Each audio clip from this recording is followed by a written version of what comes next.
Vamos a hablar de los versos que vienen del frío, en busca de la geopoética antártica uruguaya. Soy Waldemar Fontes, expedicionario antártico, escritor, docente, y voy a comenzar con este detalle, los versos que vienen del frío.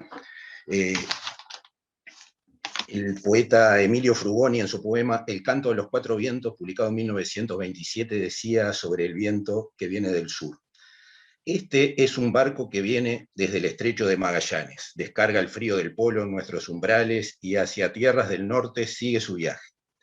Este es un gran pastor de nubes, las viene conduciendo desde el Atlántico como si fuesen corderitos. Trae las nieblas entre sus brazos para soltarlas en el cielo montevideano. Y ahí vemos una imagen de la Rambla montevideana en un día de tormenta con el viento del sur. Y eso nos lleva a una pregunta: ¿qué es la geopoética? El poeta escocés Kenneth White, creador de la corriente geopoética en la década del 70, mencionaba que nombrar los paisajes implica apropiarse de ellos. El ensayista uruguayo Fernando Ainsa, en su libro Del topos al logos, propuesta de geopoética de 2006, dice que es necesario apropiarse del entorno a través de la palabra para intentar comprenderlo, transformando así la naturaleza salvaje en un paisaje. Y por supuesto habría mucho que hablar al respecto, pero eso nos lleva a preguntarnos si existe una geopoética de las regiones antárticas, y particularmente para el caso de este estudio, si existe una geopoética antártica uruguaya. Y tratando de responder a eso, comencé hace ya varios años una búsqueda de autores uruguayos particularmente que hubieran trabajado el tema de las poéticas relacionadas al frío, al mar austral, a lo antártico, y eso me llevó a recopilar una cantidad de información que he ido clasificando y me han permitido entrar en este trabajo. Y ahí, antes de la colonia española, en la banda oriental existía una cosmogonía donde era territorio de los guaraníes, que veían al sur, al extremo sur, como un lugar de fin. Veían el universo planteado sobre cuatro palmeras, la que daba al sur, apuntando hacia el origen de los vientos, al origen del frío, del espacio-tiempo primordial. Y esa imagen de la Rambla de Montevideo con las palmeras un poco representa a los pobladores originarios y también los charrúas que habitaban en estas regiones y no se introdujeron nunca mar adentro porque tenían todo a su alcance en el interior del país, creando un poco lo que tal vez es hasta hoy un signo de nuestros pueblos: vivir de espaldas al mar, viendo el horizonte como algo que pertenece a otros. En la colonia española, en el siglo XVIII, en tiempos del apostadero naval, Montevideo era una ciudad marinera por excelencia. En un códice náutico de 1798 decían: con mi saber muy profundo y mi ciencia sin igual, aquel que no me creyere, que me examine en la mar. Y el montevideano Francisco Xavier de Viana escribía en 21 de diciembre de 1793 en su diario de viaje de la expedición Malaspina, en cercanías de las islas Diego Ramírez, de regreso a casa, a Montevideo, después de 4 años de navegación, diciendo: navegábamos gustosos en pos de los descubrimientos de los antiguos navegantes nacionales. En sus manuscritos es donde debe beberse las ideas exactas para formar el verdadero espíritu del viajero. En ellos se deja ver el arrojo y la intrepidez con que su osadía los conducía al camino de la gloria. Pero por desgracia ha querido su suerte que sepulten entre el polvo y la polilla los hechos que deberían hacerlos inmortales a la posteridad. A principios del siglo XX, el puerto de Montevideo jugaba un rol muy activo en la era heroica de la exploración antártica. La prensa describía las hazañas de Charcot, de Gerlache, de Amundsen, y sobre todo el intento de rescate de los náufragos de Shackleton, con exaltados ánimos poéticos, como en este relato del comandante Lechiribetti, que decía: tengo el honor de haber sido el jefe de esta expedición que llevó esta bandera blanca y celeste por primera vez a flamear en el sur en pleno invierno y devolverle hoy a nuestra patria, después de soportar los temporales que la hicieron jirones.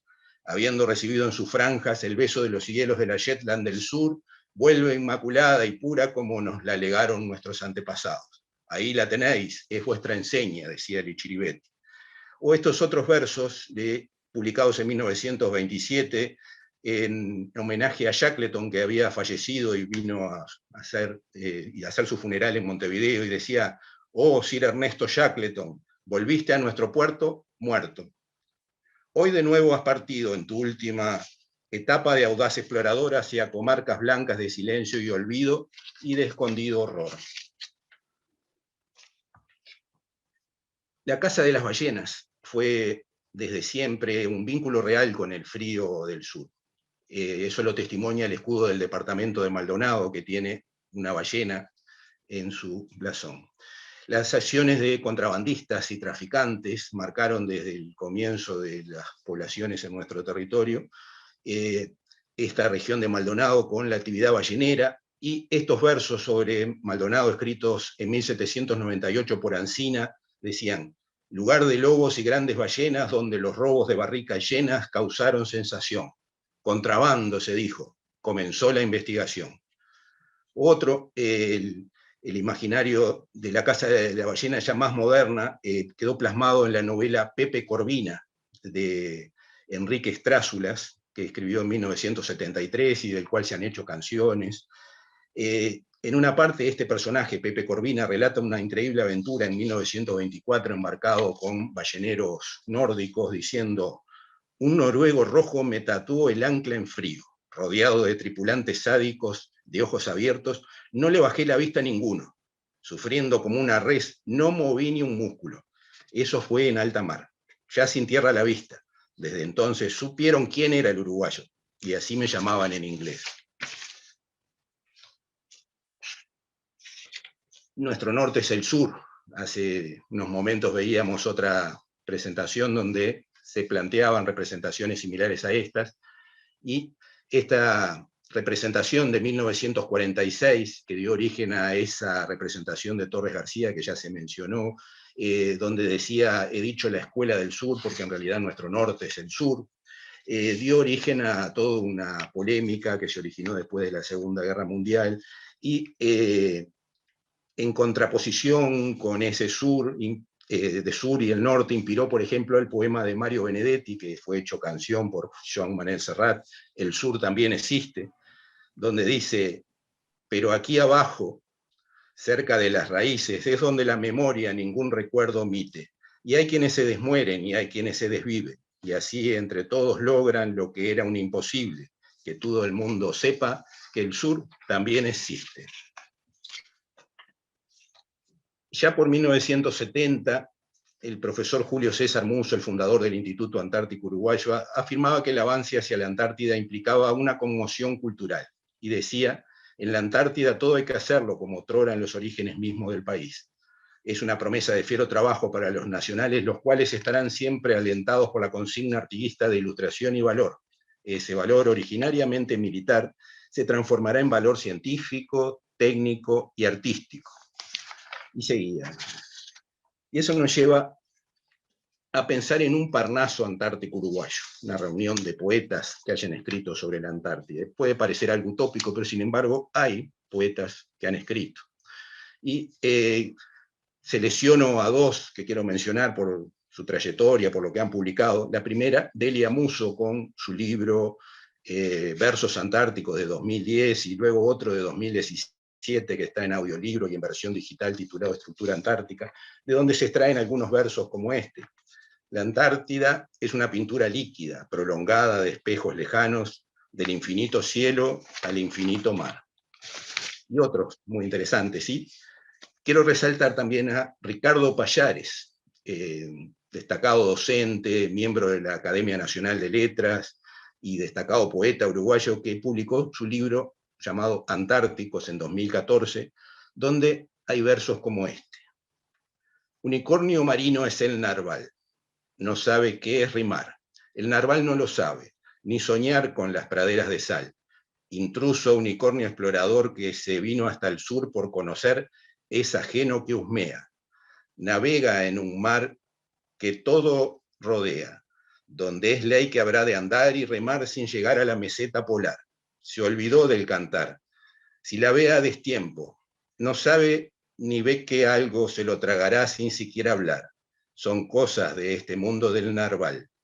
Dicen que de a poco, pero no, empiezan de a poco a cambiar.